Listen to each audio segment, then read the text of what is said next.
Okay, so welcome to the peripheral nervous system. We did a brief and general overview of the central nervous system with some tidbits in between. And so now let's look at the peripheral nervous system. So here's our flow chart. Okay, so um, this is what we think like brain and spinal cord, spinal nerve roots, that kind of thing when we think the central nervous system. And when we go to the periphery or the peripheral nervous system, we're thinking the sensory towards the brain division and the motor away from the brain division. Again, afferent is meaning towards, efferent is meaning away from. And you can use the word exit, like the exit signs at the movie theater, to remember that exit is moving away from the brain. Okay, is what that means. Then the motor system is divided between the somatic body and the autonomic nervous system. So this is so it's all nervous tissue. Okay, but this is specifically within the body system for motor control. And then this one is going to be within the organ system. So we're thinking more about how our organs respond with the between the central nervous system and the peripheral nervous system, how that electrical transmission happens. And again, I use that as an analogy. It is like a lot like electricity, but there's different mechanisms that cause action potentials to move. So then we have parasympathetic division and the sympathetic division, which you may be familiar with.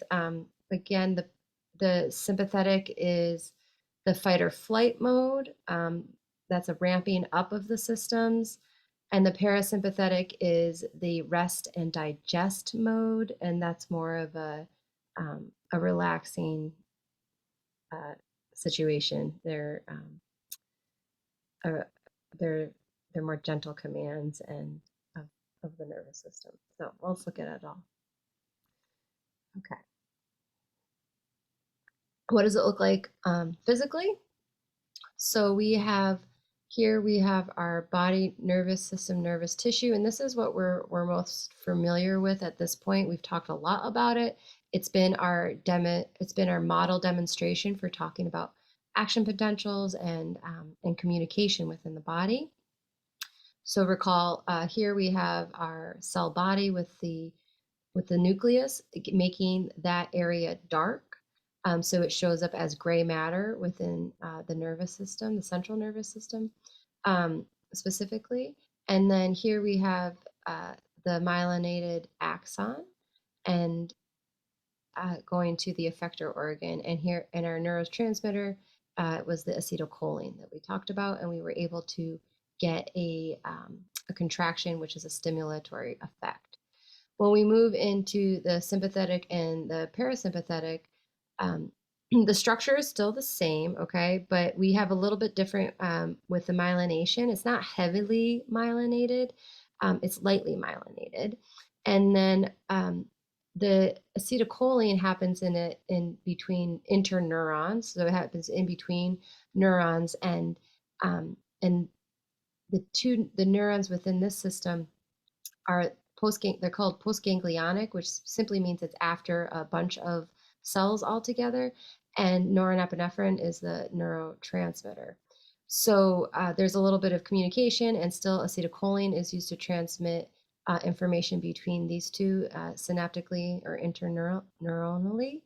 Um, and here we can see that we have the organ here with the for the adrenal gland specifically, and that this is going to uh, release the acetylcholine and cause a transmission into the blood itself, which is going to communicate to the rest of the system about what to do. In this case, with the sympathetic nervous system, it's going to be to ramp it up, okay? And then that's the norepinephrine that will get communicated through. So with your adrenal glands, it's funny if you've ever been startled or felt something, you kind of get like this tingling sensation in your. It comes right out of your in the back, and the adrenal gland sits on top of the kidneys, and it's just this moment, and there's a shoot, and for me personally, like, it feels like a little, it feels like a liquidy juicy shock to my whole system when I feel it rev up like that. And it's really the release of all of this. And then um it's the neurotransmitters communicating everything. It flows through the blood system, and then it goes to your organs. And with this, and with the sympathetic system, it's going to cause your eyes to dilate, to let more light in, so that you can be reactive to your environment. Um, Amongst other things, it's going to ramp up motor control so that you are able to run really fast, or you're going to be able to like lift the car off of your, it's usually a child or something, it's like off your child, and the car falls on top of your child for some reason, which is tragic. But it's these heroic efforts happen within that moment with the system ramping up so quickly. um okay, so oh yeah, so that's a little bit about motor control, but let's stick to the organs with that. So within the organ system too, like your heart rate would increase and faster, and that's just going to move blood everywhere where it needs to be. On a different level, it does cause evacuation. So if it's a real like saber-toothed tiger situation, the reason that would be like you evacuate your bowels and bladder, and now you have nothing to carry while you're running away. So that is an extreme effect of that sympathetic system. Parasympathetic system, more light, more gentle. This is going to kind of dampen things down, decrease heart rate. It actually increases digestion. So like peristalsis, stomach churning, and those actions will increase as a result. So when either of these is stimulated, there's ramping up effects in certain places and dampening down effects in others with both. So it just depends on what the body system needs to do. So we'll look at that some more. This is an illustration of the central nervous system with a little bit of the branches out with the peripheral nervous system. And then we have something new here. So you may recall the cervical nerves, thoracic nerves, and lumbar nerves. It's easy to name because they're right in line with the bones that we cover. So same with the sacral nerves. So what is this cauda equina? It's this like light feathering of nerves that exits out in between the L1 to, it's about L5 S1 area, maybe all the way down. But they're important for so again, like toileting functions, like evacuation and holding, and eliminating with control and intention. So if you have a cauda equina dysfunction, that can end up affecting kind of bowel bladder issues as well. So it's an interesting structure. It's called that because it looks like a horse's tail. It has a light, delicate structure to it as far as what the nervous tissue looks like in that area. I'll just point out our nerve roots exit out right in between each vertebrae, and then we get these things. We kind of get webbing where we have branches coming together, forming other branches, and then it's all very systematic, and they're called plexi in that region. So let's look at it here. This would be a cross section in the transverse plane. Is that right? Let me do it. The transverse plane. So we're looking at this is the posterior, and this is the anterior, and then this would be the middle in between this vertebrae bone. So here's our nerve root, right? So we're still central nervous system here. And then we have, again, this is like a group of nerve cells. So we have a dorsal root ganglion, and then we have an anterior root a ventral. It's called the ventral root. I'm looking for if it's illustrated here somewhere. But you have a dorsal root and you have a ventral root. The dorsal root is going to exit out in the posterior aspect, and the ventral root is the anterior aspect, but it is input. So ventral's input coming in, dorsal's output coming out. And I'll make sure I have that right. So here's an even better illustration of this. Here's our dorsal root ganglion and the ventral root system here. So you can see how this is the ventral root, and then this is the dorsal. So if I did it up here, dorsal and ventral. Okay, so this just they're within each nerve root. And then what else is important to point out here? Nothing. It's just a nice little slide. Oh, okay. Why? So the lateral horn. This is a very specific track um, that where information is running up and down for motor control in the nervous system. So if you recall, I'm thinking I'm mixing up lab lectures with our lectures, but so whether or not you recall this, but each uh, motor track and sensory track is going to run in a very specific location throughout the central nervous system, and from the periphery to the central nervous system, it'll have a very specific track. So let me go see how the lateral horn is right here, okay? That's the lateral horn. So when we look on this next slide, we have it here as well. So this is visceral motor, somatic sensory, visceral sensory, visceral motor, somatic motor. So if we break that down, right, we have the sensory information for our body. So like that's like I'm touching something cool. Then we have visceral sensory neurons. This is a little interesting because we really don't feel our viscera, but there is input that comes in. So we'll talk about referred pain at the end of the lecture. Visceral motor, oh, yes, so there's motor control over the organ. So if you think about the churning of the stomach, for example, it's a visceral motor. And then somatic motor is going to be the body, like I flex my bicep. So that's all that is. So let's look at the pathways here. We have information coming in. So that's so yeah. So I misspoke before. It's the dorsal root is the information coming in. If I flipped that before, but the so sensory comes in and motor comes out. So that's ventral is motor control out. So down, descending down from the brain. And okay, so this is where this is what I'm talking about, where all this information comes in on a very specific track. It then synapses in a very specific location in the spinal cord. And then these are interneurons here. It'll get communicated and ascend or descend, depending on what the situation is. With sensory, it would have to ascend from here. With motor, we would be descending through the spinal cord.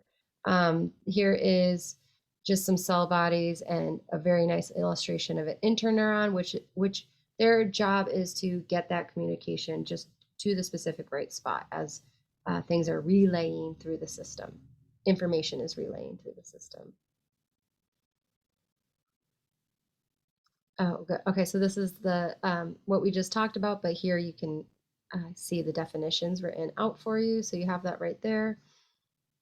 No problem with that.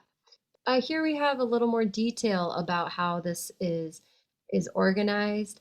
Um, the I like to talk about these the fasciculus gracilis and the fasciculus cuneatus, because it's just interesting that with our sensation coming in, like for the legs and for the arms, it'll follow these. It'll actually go through this part of the spinal cord to come in very specifically. So so specifically legs and arms is here. Let me do that again. It's the arms, which is the cuneatus, and the gracilis is the legs. So what's interesting about that, when you look at the spinal cord like this, and you have information coming in from the periphery, your legs, right? It's going to come in and travel a longer distance than where the arms are, because the arms are the input is higher up towards the cervical spine. So you would have those fibers are just running up and through a little bit higher, but then you have the legs coming up. So it kind of has this neat effect. So yeah, so the blue represents ascending tracks, and the red is representing descending tracks, and that is still equivalent to our input versus output, our sensory versus motor. Um, if you read through this, you can see like the vestibulospinal tract um, is spinal, meaning like towards the spinal cord, and this is like the organs again for the prefix. So you have everything is just named by what it is and where it's running to. So we're running from uh, the the vestibular to the spinal. With the lateral spinothalamic tract, for example, spinal is from the spinal column, and the thalamus is where this track is relaying. So that's going towards the central nervous system and the thalamus, and it's lateral versus anterior.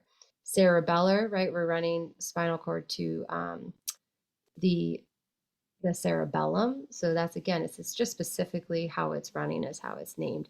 The tectospinal is kind of like a reflexive looking one. And again, they all have their different little um, functions and their names respectively. So again, just an overview. It's not something um, for memorization purposes at this point, but in future courses, maybe this is something that you would have to memorize. Um, okay, so we have a nonspecific pathway for pain, temperature, and crude touch within the lateral spinothalamic tract. So that's specifically the name of it. And what I'm just writing out here is pain and temperature and crude touch. They all travel together on the same pathway. When things travel together on the same pathway, um, it's interesting. The brain can kind of sometimes confuse it until it can fine tune and get exactly what it is they're sensing. So um, I don't know if you've ever noticed when you if I think it's with temperature, you can touch something and have a reflexive arc reaction before your brain can even register if it was too hot or too cold.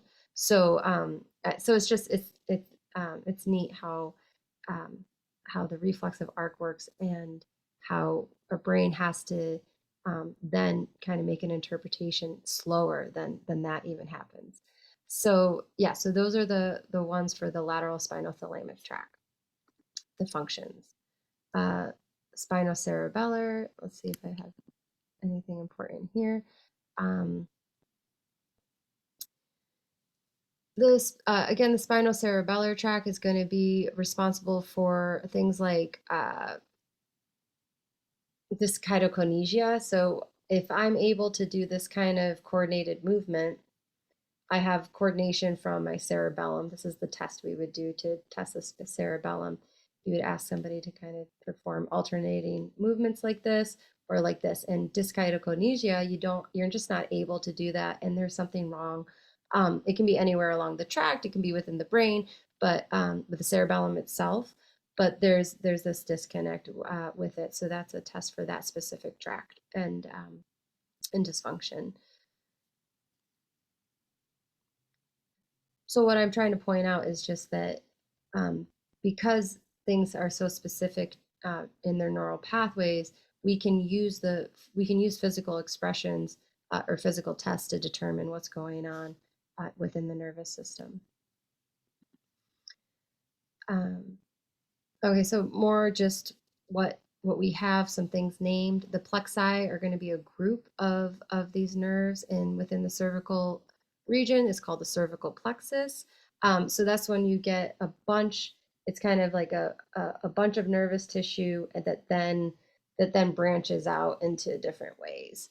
And this is it's really close to its location. So right, so we're talking about the skin of the neck, ear, back of heads, and shoulders. Um, so you test this, you go C1, C2, C3, C4, and you touch the person to see if they have the right sensory input, and you can determine what's going on there with the cervical plexus. The phrenic nerve is it's some nerve that you can kind of make a note about, because when there's a problem with the phrenic nerve or dysfunction within the phrenic nerve, it will affect breathing.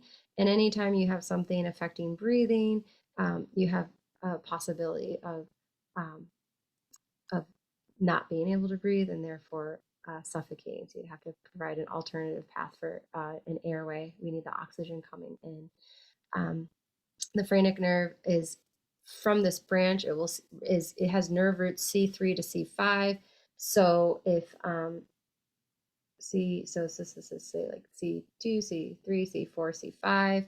So all these can branch out and supply the phrenic nerve um, with function.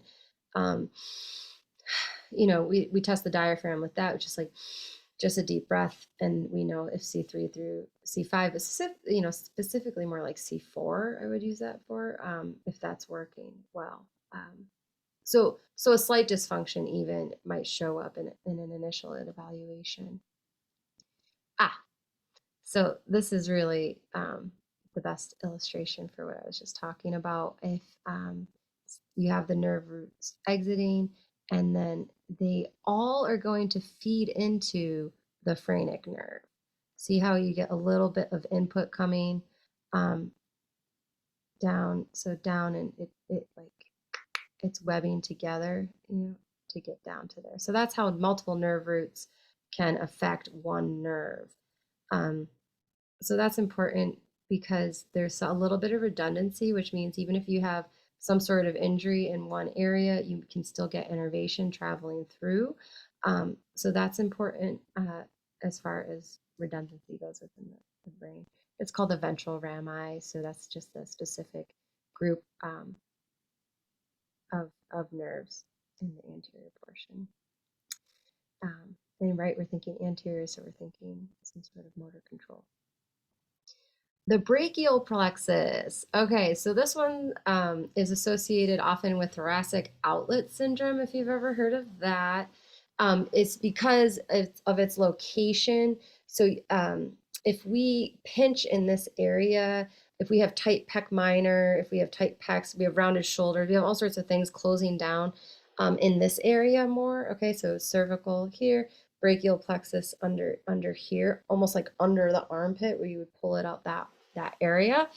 So the nerve roots feed into that, and then you can have impingement anywhere in here. The scalenes actually can lead to impingement in the brachial plexus, and I mentioned pec minor. So that'll show up in different ways. Like you might have numbness or tingling in the pinky or the forefinger, because although there are different nerves innervating the pinky and the forefinger, they stem from the common nerve root area and then branch down. So it depends on specifically where it's pinched, which nerve root is going to come down. So the ulnar nerve, that is going to be the division from the brachial plexus that will supply the pinky. So if you imagine that you have some sort of pinching down happening within here, that could affect the ulnar nerve, you could have a pinching in the vertebrae. So let's say you herniate a disc, or you get tight muscles up in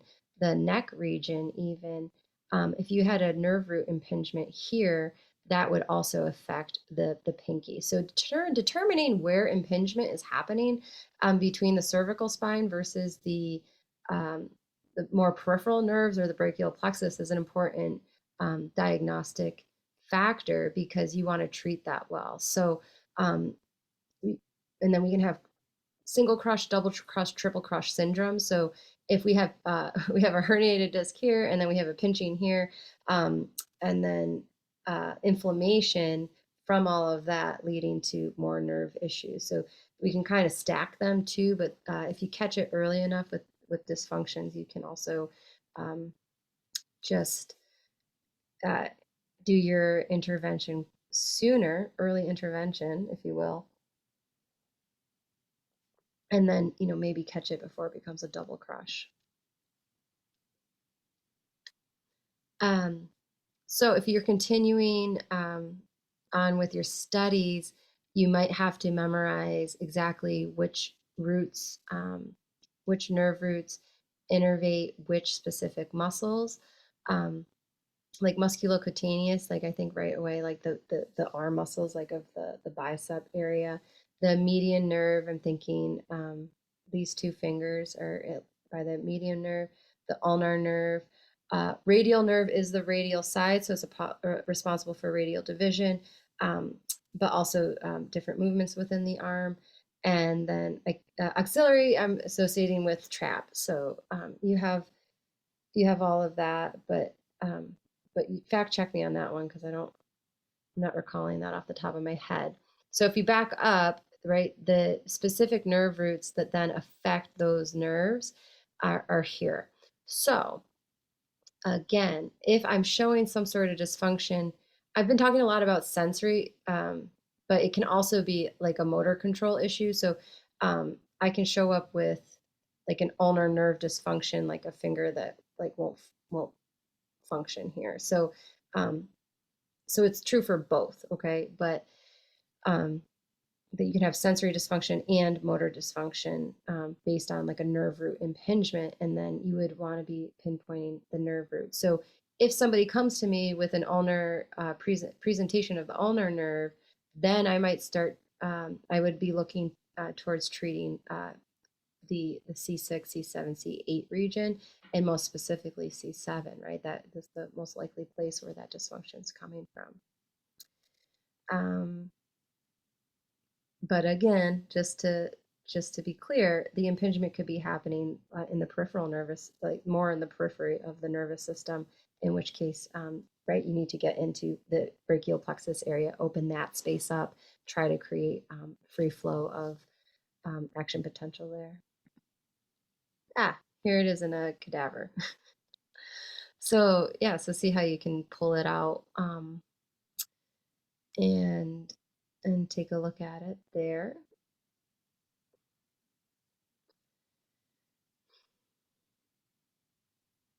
I'm just wondering if there's anything very specific. When you look at a cadaver, the nervous tissue, it's a little bit tighter, like it has a bit more of an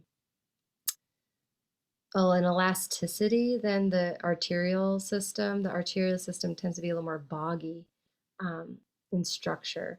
But I think what is really cool is that working with cadavers gives us a lot of information, but we have a lot of technology with these videos, with these illustrations and the color coming out. It really brings the body alive, and I think that this has its place for study for sure.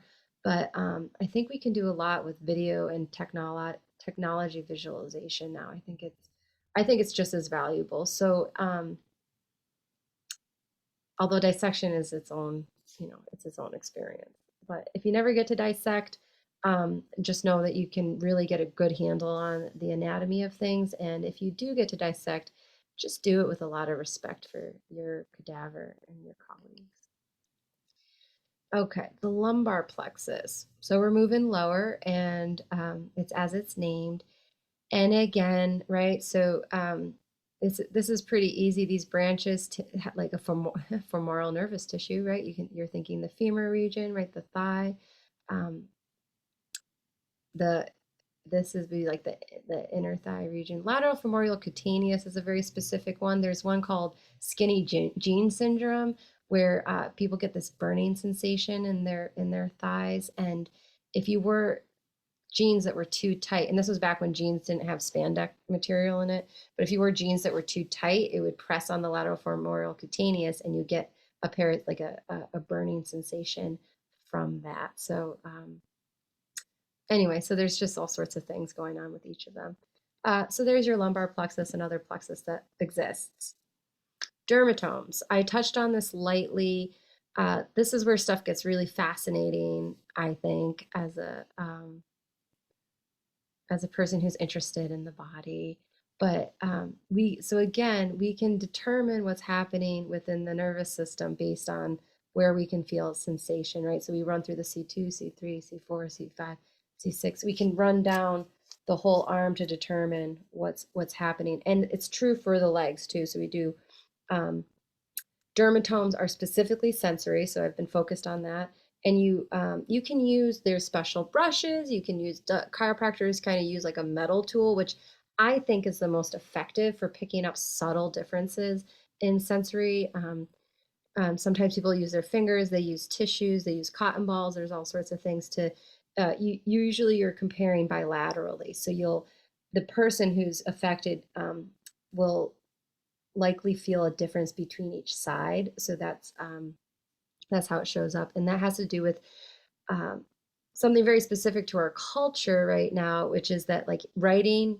Um, uh, I mean, computer work is more bilaterally now, but still with the dominant arm, um, we have a lot. We have um, an asymmetry of the body. We tend like it tends there's tightening down tends to happen on one side more than the other. So we strengthen one side. We tend to very generally here, but like we're carrying with the non-dominant arm and we're doing dexterous things with the dominant arm, and then that leads to like a body pattern over a long time. So my digression is just to illustrate that so often you have a dysfunction on one side versus another. Think about if you're we'll go to like pitching. Like if you're a pitcher, you're using the right arm, or excuse me, your left arm or your right arm depending on the pitcher, but you're using that one specifically for a function over and over again. So that will lead to a whole chain effect in the entire system. And then if you have a dysfunction, it'll show up. You'll be able to distinguish it based on that. Because, right, you can, and even if you do something with your arms, you can know like, oh, I have more flexibility here than I have it here based on where that arm can go. Any questions? Let's pause. I'll just open it up. Anything? There's more to do, but oh, oh, there's some questions in this PowerPoint. Hang on a sec here. Um, I'm just looking at my gallery view, but I can't see anybody. So if you don't have anything, I'll kind of tally forward. Um, okay, so these are some quiz questions. I don't have it doesn't look like I have the answers there, so this is just fun for review. But I'll let you look at that as a practice on your own for synthesis. Senses and receptors. Oh, okay, so here we go. So new section here. I love talking about the olfactory nerve because of this. It's right here. So here's the the bulb on the end, and then you have nervous tissue that extends beyond the epithelium. And I just think that's so cool that there's like they have to their dendrites are receiving chemical information from the air around us in order to interpret the smell eventually in the brain, that sensation. Um, so I think that's really cool. So this is the bulb, and then we have the cells that are running down and past the bone and then through the epithelium into the outside of the body. So about that. Um, Now we have mechanoreceptors, as it sounds, something mechanical happening. So that kind of sensory input would be touch, pressure, vibration, and stretch. Those are the specific ones. Thermoreceptors are sensitive to temperature. Photoreceptors sensitive to light. Right. This is very nice. And then chemoreceptors are responsible for receiving chemicals, which is this olfactory sensory neuron example, but the taste buds as well. And then there's ones that sense the different things in the blood chemistry as well. So they're floating about. Oh, adaptation. Sensory experience changes with length of exposure. Um, I'm just going to use this example. Kennedy came to class. He comes to class and he smells like cologne, and I'm like super sensitive. I'm like, Kennedy, I had to move my seat a couple of times because he put on too much, and he didn't put on too much every day. The reason why people put on too much cologne or perfume sometimes is that they're like they're getting ready and they do their little spritz, and then they they go do whatever, and then they forget, like, oh, did I put on my cologne? Like they and they smell themselves, like, oh no, I don't smell it. So like they put it, oh yeah, and they can smell it now, and then they go to class. So you the information adapts so that you adjust, and you don't take that input in the brain in the same way and receive it, so you start to um, not notice the smell anymore. So that's adaptation, that the sensory experiences changes with the length of exposure. So the longer you're around that smell, the less you notice it.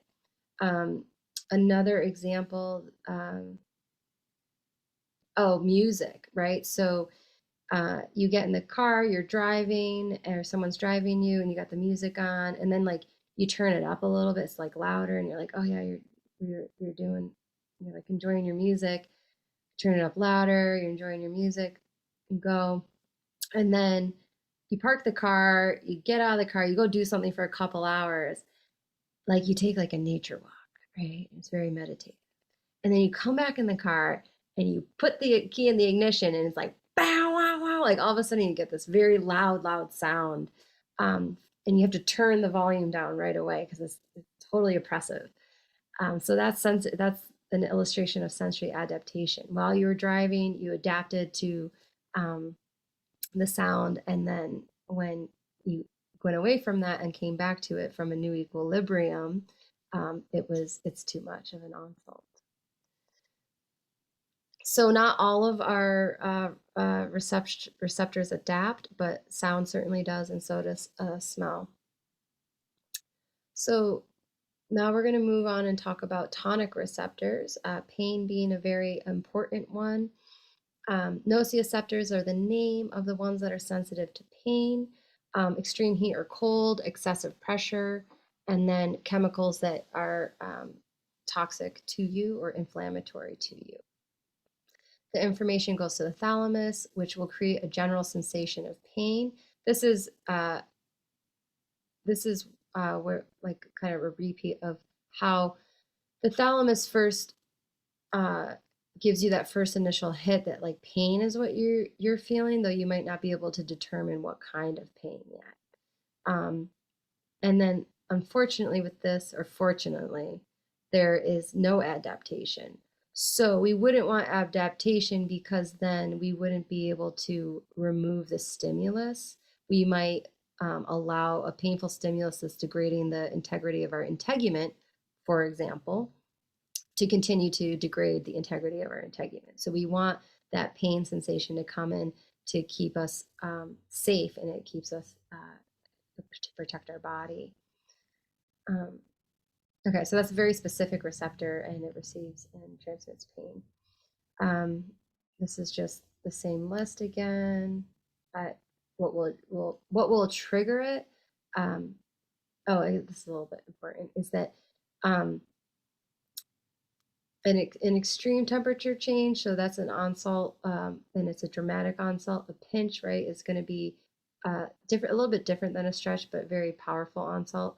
And then there's a release of chemicals from that damaged tissue, and that is going to trigger so it's like a chemical transfer that triggers the nociceptor to transmit the information to the thalamus, and the body to react.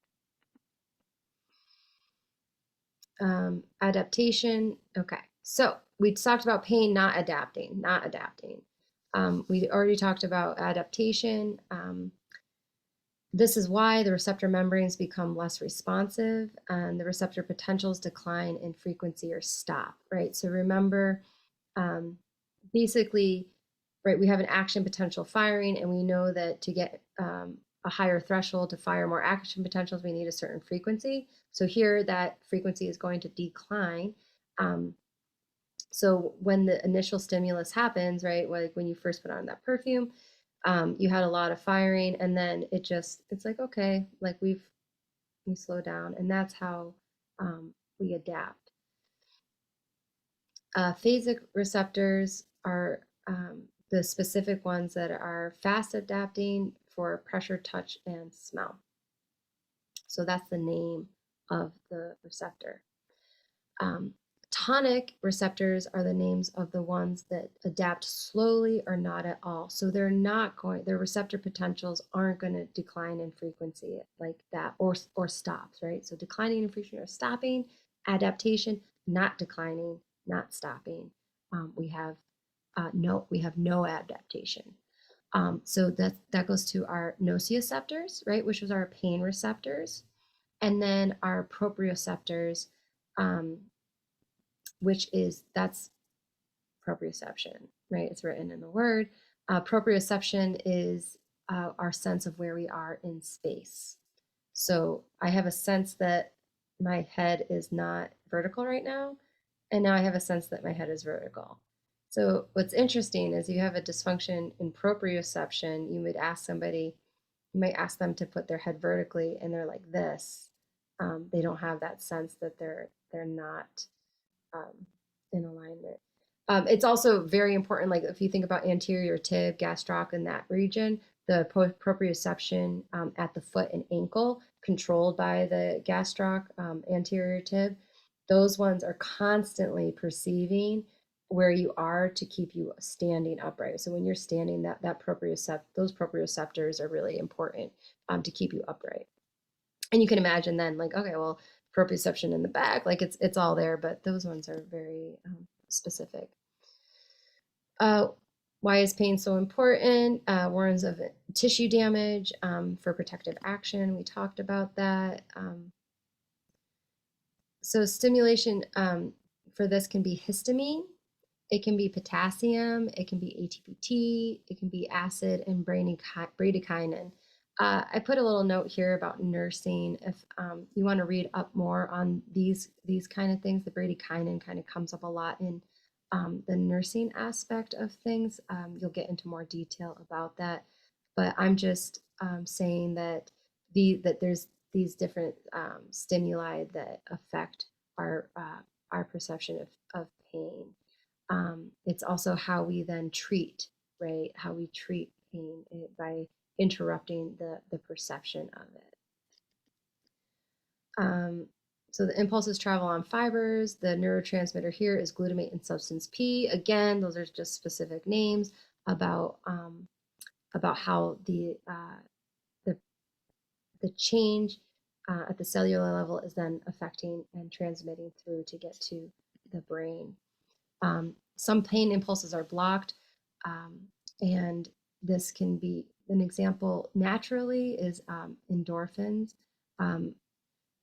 And when you think opiates, right, you're thinking like a pharmaceutical intervention as well. So we use opiates based on this pathway that we can block or inhibit the pain impulses and interrupt the release of the neurotransmitters to prevent the communication. And then although you feel pain, or although the pain pathway the tract is intact, it interrupts it, right? So we're interrupting the pain pathway in that way, and that decreases pain. This is very important for people with chronic pain.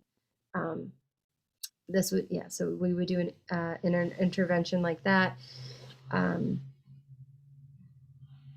Because it's not a protective mechanism at that point.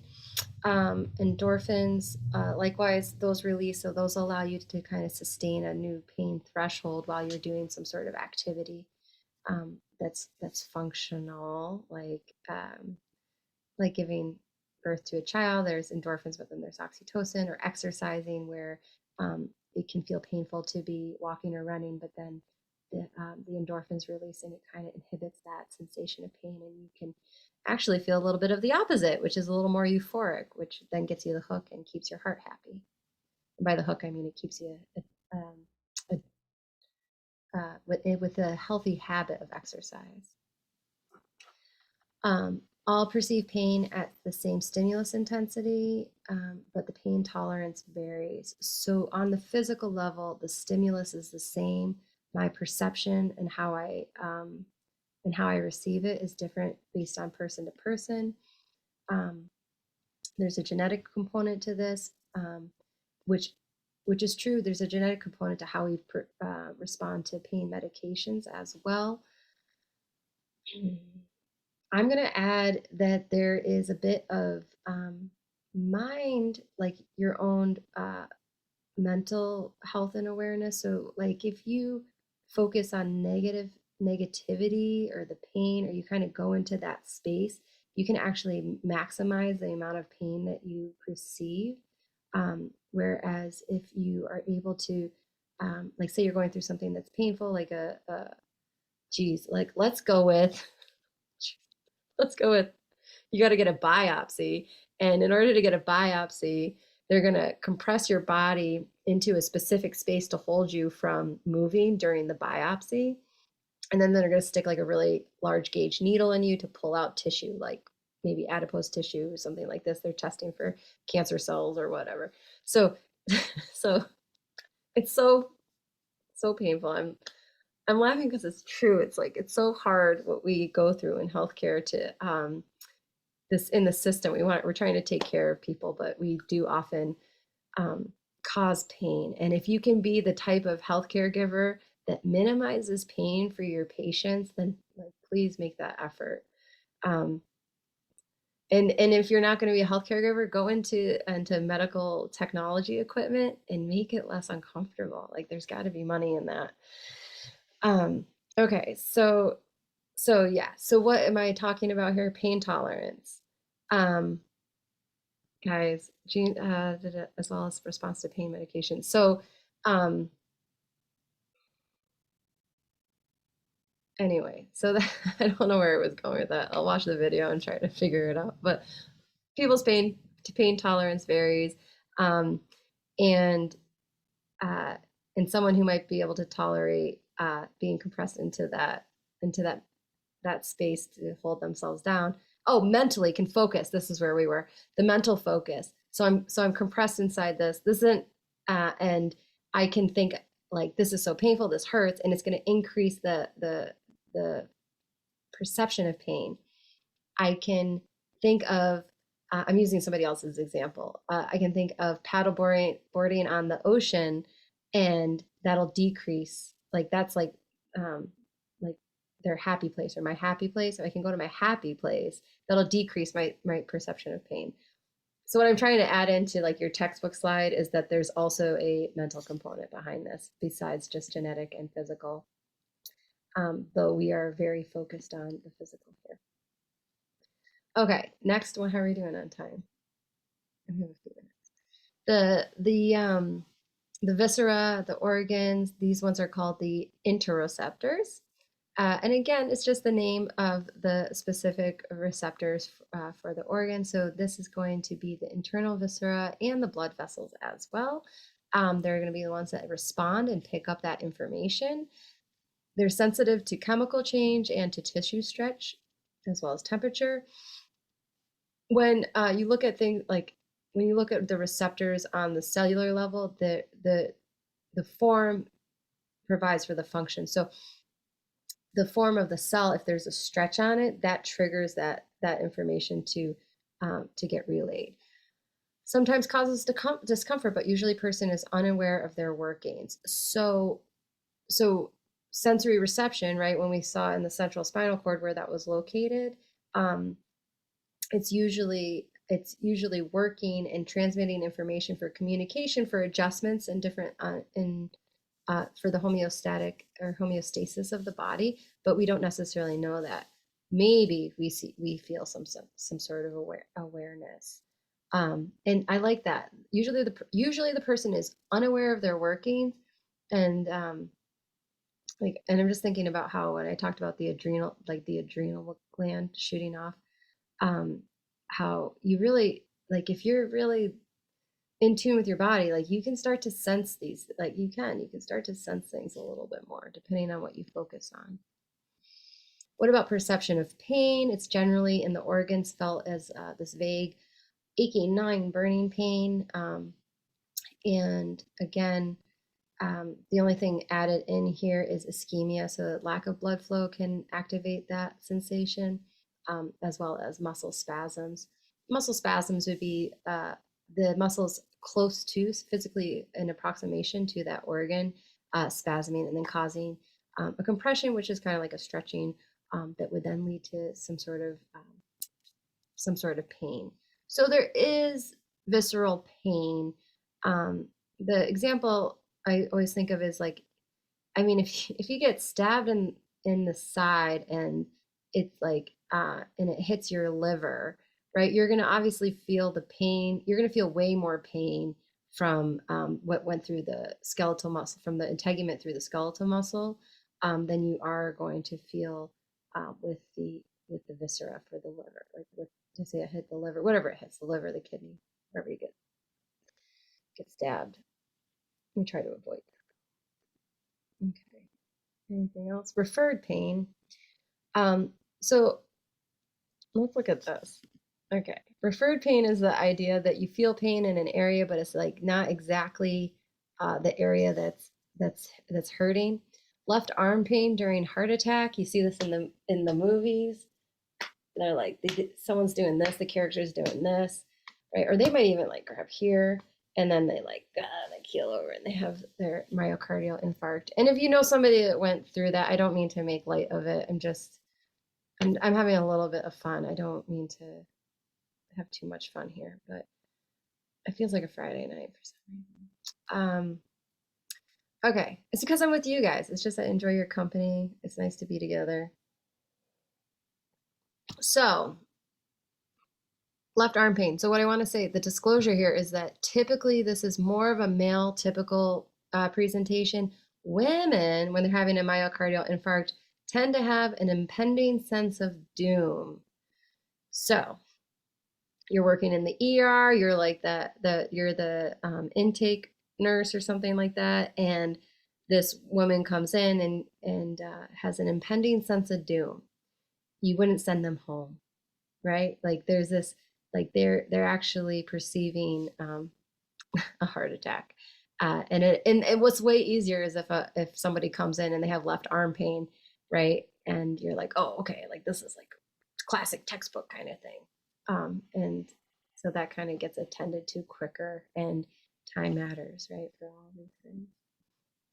Here's our map. This is what makes me smile about all of this, is just that it's referred pain. So here's our referred pain map with the heart. Oh, the jaw, that's like another one that comes up. The reason I laugh, it thinks it's funny, is because a lot of these referred pains are like right in the area. So here's the navel. The appendix is a little bit lower. Oh yeah, but this is it. It's yellow. The appendix is like right here. So this referred pain area is a bit broader, vaguer, and dull, but it's not really like that far off from the organ that it is that is affected. The urinary bladder, right? That's right where the bladder is. So you feel that pain. I guess the point maybe is referred is that maybe the person receives it more as like a soft tissue um, issue, but it's actually an organ issue. And with that broad category of like vague, dull, achy, like whatever, it's a little bit broader of a spectrum. The kidneys are a large organ in the posterior spot, and so this is just showing that that does refer in a broader area. And then the gallbladder, that's clearly not where the gallbladder is. And then here you have it in the shoulder referring. So that I think is kind of a more interesting referred pain pattern. But what this is important to keep in mind is that depending on the sensitivity of the person, they if they've never noticed anything wrong with their body, and then all of a sudden it's like it's something's off, or for you yourself something's off, it could be an organ issue, even though it feels like it's something in the tissue. Okay, so cool. We're at time, folks. So I'm going to pause here and stop the share. All right. So that's it. You can stay on if you have questions. You're dismissed if you don't. And yeah, it's just really, I appreciate you guys coming on. I hope it's beneficial for you. It's definitely nice to talk to you guys versus the computer when I'm doing my lectures on my own. So I appreciate the last little bit here at the end. You don't have to be here, but you are, and it's nice to see you. So I'm happy you're here. All right, so have a good night. If you're all set, if you're staying on with me, you can stay on and chime away.